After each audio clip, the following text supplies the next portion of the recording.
Əmək müqaviləsi olmadan işləyən işçilərin hüquqları necə qorunur?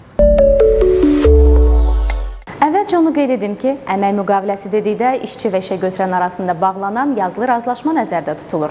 Bu müqavilə həm işin şərtlərini, həm də tərəflərin hüquq və vəzifələrini müəyyən edir. Ümumiyyətlə, işə götürən tərəfindən işçinin əmək müqaviləsi bağlamadan işə cəlb edilməsi əmək qanunvericiliyinin pozulması halı hesab olunur və qanunvericiliyə uyğun olaraq inzibati məsuliyyətə səbəb olur.